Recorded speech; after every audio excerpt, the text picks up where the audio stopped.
of Zambia's financial system, clearly outlining the key institutions and their roles in supporting economic activity and financial intermediation.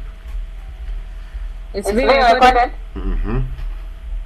So, one must remember the financial system is composed of financial markets, number one. Number two, financial regulators. Number three, financial intermediaries. So let's look at each of these parts of the Zambian financial system. Okay, so we've got the financial markets. This is where the financial securities are bought. The shares, the bonds, this is where they are traded. Remember, the overall purpose of this financial system is to connect savers and borrowers. Okay, that is the main purpose of this financial system, to connect savers and borrowers. All right, so now we look at the parts. All right, so we said first there are financial markets where the financial securities and assets are traded on. So here in Zambia we have the Lusaka Securities Exchange. Okay, that's one prime example I can use. Okay. Number two, we have the financial regulators. These are the ones who keep the rules, make the rules, and make sure that everything is going according to book in the financial system. Because remember, a lot of people are trusting their money with other people. That money can be misused, right? So you need regulatory bodies to make sure that the institutions are keeping your money safe and doing everything according to the rules, laws, and regulations. So amongst the financial regulators, we've got the Bank of Zambia, which is our central bank. Now, colleagues, what do you think the central bank's role is in the financial system?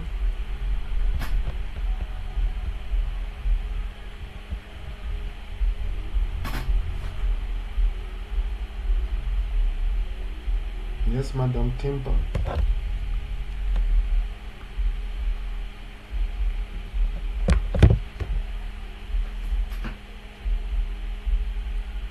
Madam Leah.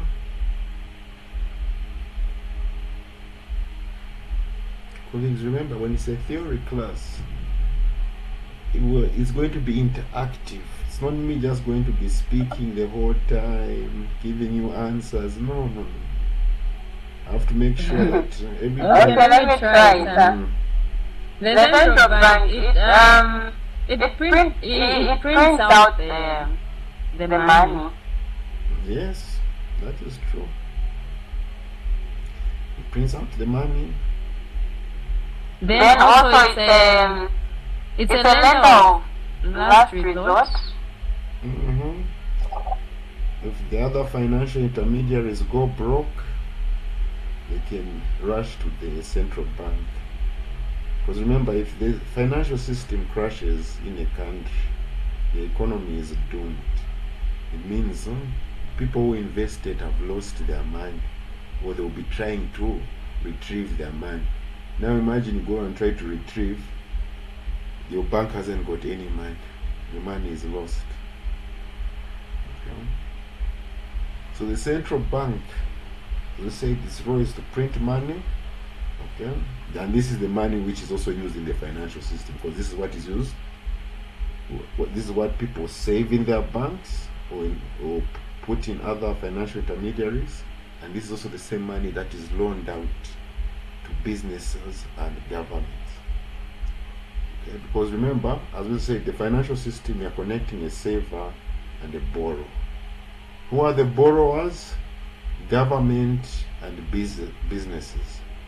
Right? Government borrows that money so that it can spend within the economy. Okay, build new infrastructure, hire new teachers, okay, hire new police, defense, build hospitals. Okay, businesses use this money to buy new equipment, expand, build new factories. Okay, so as government and businesses are spending this money, people are getting jobs. Okay, output within a nation, GDP, also starts to increase. Okay. So yes, we're still back on the central bank. So yes, we said it prints money. We said it's the lender of last resort. Okay. Also remember, the central bank they're the ones who determine interest rates. Okay. So if the central bank increases interest rates, right, it means cost of borrowing gets high. Okay, and you find that chases away investors. Okay, if the central bank lowers interest rates, cost of borrowing is low. People can now come and borrow more. Okay, so they also control the interest rates, which can also affect investment and also purchases of securities. Okay, especially like bonds. Because remember, there's an inverse relationship between the interest rate and the price of a bond. Remember this thing. There's an inverse relationship between the interest rate and the price of a bond. Okay. Yes. Also, another way the central bank affects the financial system, they are the ones who determine the required reserve ratio. Basically, how much of the money you deposit the bank should keep, and how much can be loaned out by the bank. So if the central bank says the required reserve ratio is 10%, it means if you put a 1,000 kwacha in the bank is not going to keep 100 kwacha. The other 900 kwacha is going to be borrowed out. So if the central bank wants people to be spending, okay, it's going to lower the required reserve ratio, meaning the commercial banks can loan out more of your money, okay, to the businesses and investors, okay, so that they can spend and also invest in financial securities. All right. Yes. Also, open market operations, where if the central bank wants to increase or reduce the money supply, because remember, central bank also controls the money supply. Okay. So when there's a lot of inflation, the central bank tries to drop down the money supply, because more spending, inflation is going to continue going up. Okay. When the economy is going down, hitting recessions, the central bank wants to pump in money into the system so that people can borrow and spend. So with these open market operations, the central bank and commercial banks they're trading with treasury bills and money. Okay, so if the central bank wants to put in money into the economy, it's going to buy treasury bills from commercial banks. So as it buys bills from commercial banks, it's going to give the commercial banks money. Okay, and when the commercial banks have money, they can loan it out. The central bank wants to lower the money supply, they're going to sell the treasury bills, so that they are pulling out money from the commercial banks' reserves and giving them treasury bills. Okay. Yes, so the central bank is one of the main regulators of the financial system. Any other questions concerning central bank before we go to another financial regulator?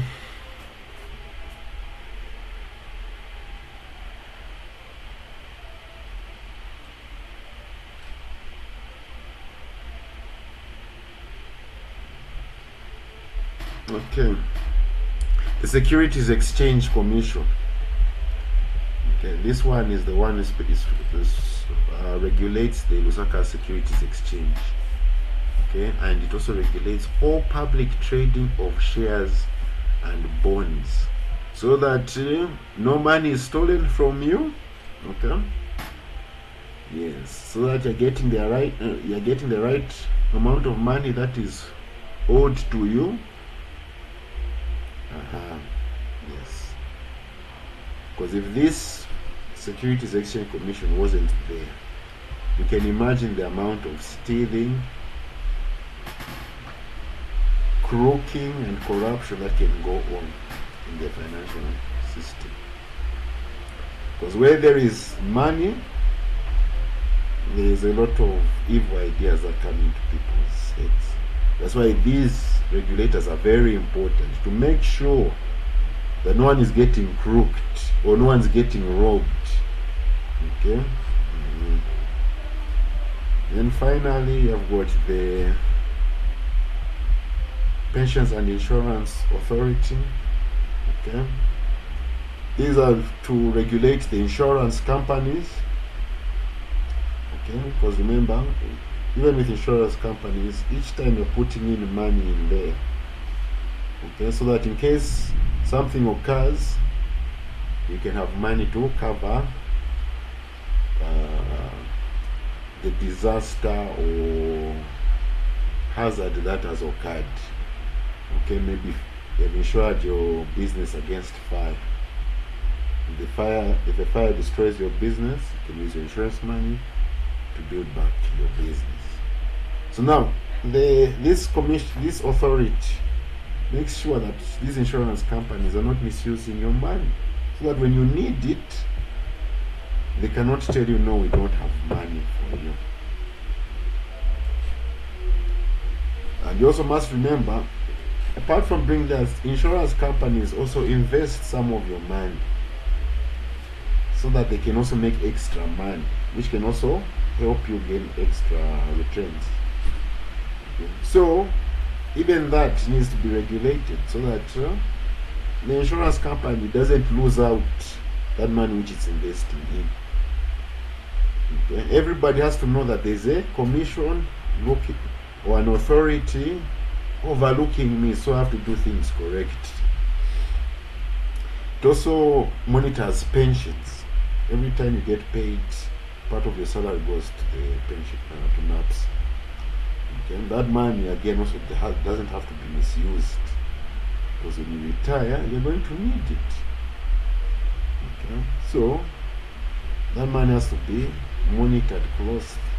And also these pension funds, they also buy treasury bills, treasury bonds to fund the government.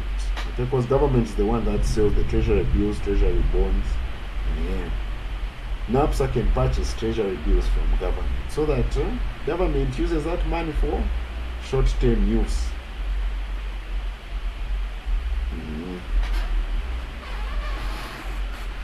Yes, those are the main regulators.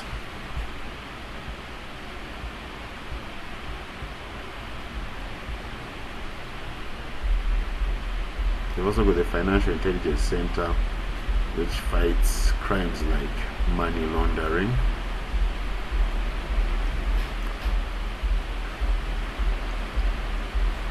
Okay. Next, we've got the financial intermediaries. Colleagues, when we talk about the word financial intermediation, what do we mean? What do we mean when we say financial intermediation?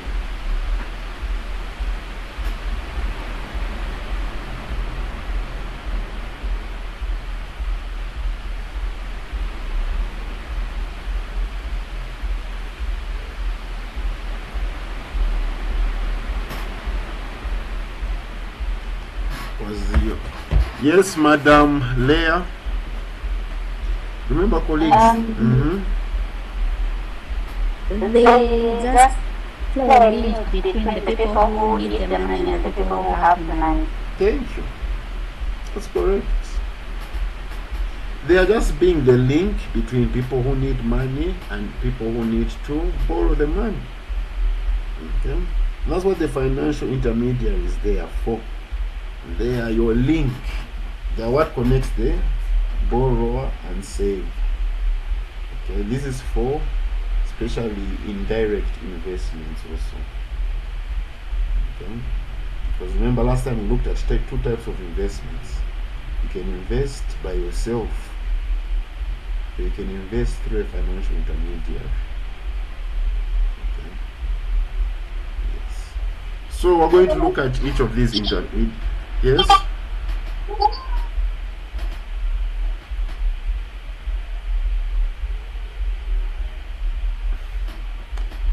We're going to look at these intermediaries one by one. Okay. Actually, before I even put our notes there, I'll start with the easiest. Commercial bank. You go and deposit money. That money, the commercial bank loans it to businesses who want to grow. Like It's raining every day. I can't hear. I'm struggling. Am I audible now? Yes. Yeah, I was saying the first financial intermediary is a commercial bank. It connects the saver, which is us, the individual citizens who want to put money in the bank, to businesses that want to borrow from them. Okay. Madam Timpa, the next financial intermediary? I'm struggling to hear. I can't hear. Name one financial intermediary.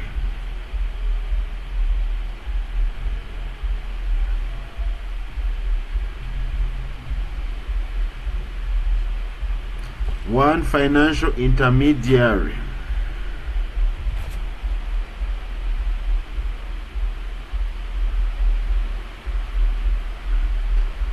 Okay, Madam Jean, one financial intermediary.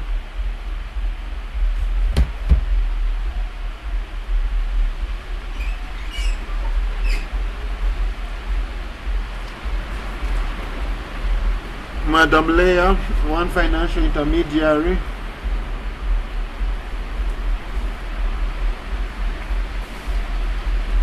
It's supposed to be something commercial or even something small. So long as it's connecting a saver and a borrower. Okay, so long as the simplest one, maybe we can talk of the village banking thing. Does it fall under banking? No, it's not. That village banking is not really a commercial bank, but that's a process of financial intermediation, because people put in money together. Then those who want to use that money, they can borrow it. Listen. So there are savers and there are borrowers within that community. What's the official English word for village banking?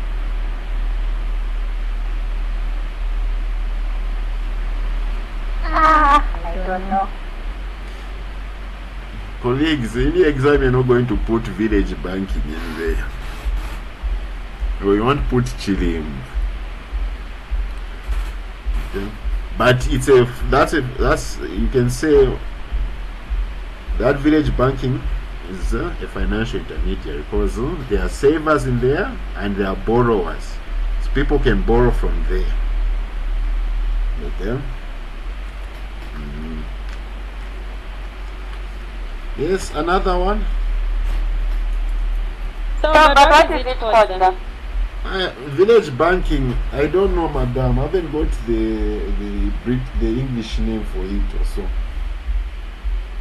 It's just when Madam Leah said it, then I remembered about that one.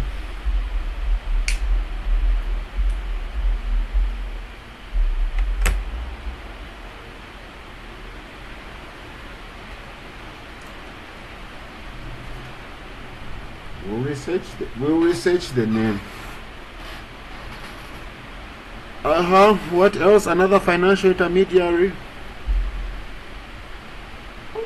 pension fund. Pension, yes, yes, yes.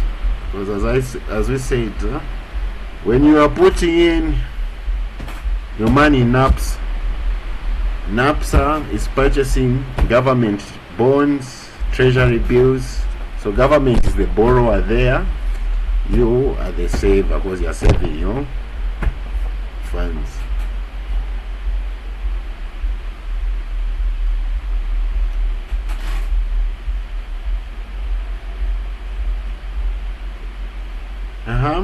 Let's go. Because this course, as I've said, in your exams, this question will never miss. One way or another, it's going to come. Where either you're explaining a financial system, or you have to explain about financial intermediation, okay, and the institutions, okay. And then there's also the third part of the question, which says there are roles in supporting economic activity and financial intermediation. The financial system, how it supports economic activities and intermediaries.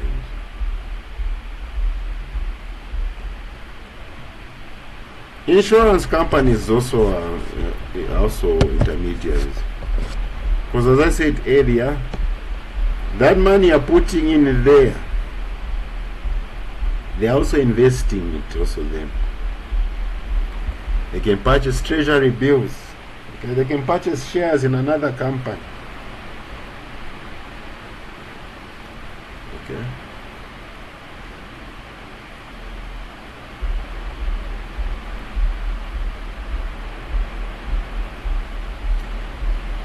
Okay, yeah, so those are the three main parts of the financial system: the regulators, the intermediaries, and the financial markets. So now, how do these three things help economic activity and financial intermediation? I will start with the central bank. As I said, we say the central bank, it can influence economic activity. Am I audible, colleagues? It's really raining this side here. Am I audible?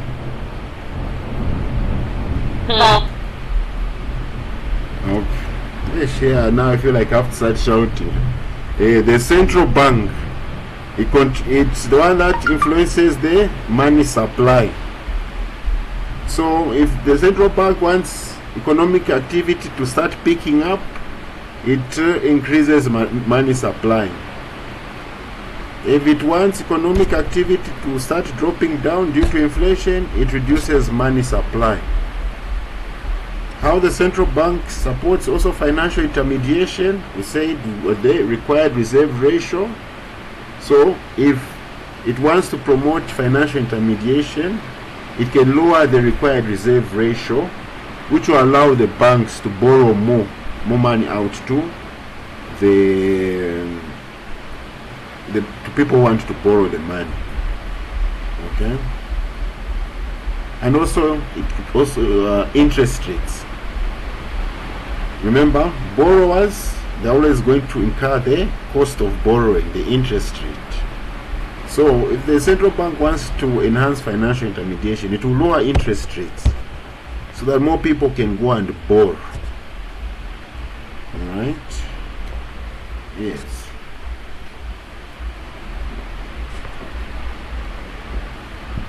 So that's how a regulator promotes financial activity, economic activity, and financial intermediation.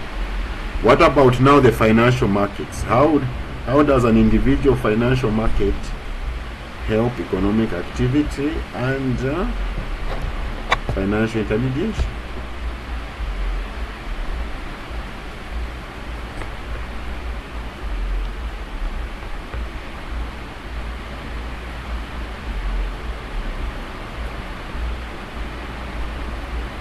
Yes, Madam Leah. How does the money market promote activity and financial intermediation? The money market is part of the financial markets. Remember, it's where short-term securities are traded. Okay? Maybe it helps in the management of risks between the seller and the buyer. How? It provides the necessary environment.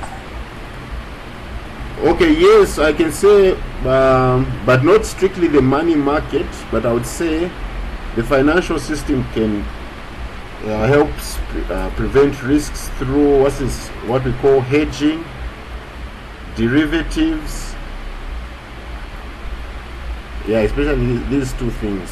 And also insurance companies also help avoid also risk. Maybe explain money markets, financial markets again. Okay. The financial market is where securities are traded. So now the money market is where short-term securities are traded. These securities, they mature within a year or less.